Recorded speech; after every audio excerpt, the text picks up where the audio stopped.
ప్రభువు నామమును బట్టి అందరికీ వందనములు. ఈరోజు మనం కీర్తనల గ్రంథం 6వ అధ్యాయాన్ని చదువుకుందాం. యెహోవా, నీ కోపము చేత నన్ను గద్దింపకుము, నీ ఉగ్రతతో నన్ను శిక్షింపకుము. యెహోవా, నేను కృషించి ఉన్నాను, నన్ను కరుణించుము. యెహోవా, నా ఎముకలు అదురుచున్నవి, నన్ను బాగు చేయుము. నా ప్రాణము బహుగా అదురుచున్నది.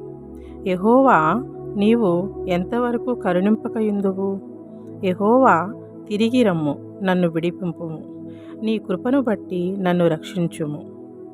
మరణమైన వారికి నిన్ను గూర్చిన జ్ఞాపకము లేదు. పాతాళములో ఎవరు నీకు కృతజ్ఞతాస్తుతులు చెల్లించుదురు? నేను మూలుగుచు అలసియున్నాను, ప్రతి రాత్రియు కన్నీరు విడిచుచు నా పరుపు తేలచేయుచున్నాను.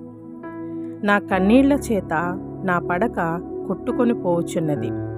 విచారము చేత నా కన్నులు కుంటలు పడుచున్నవి. నాకు బాధ కలిగించు వారి చేత అవి చివికియున్నవి.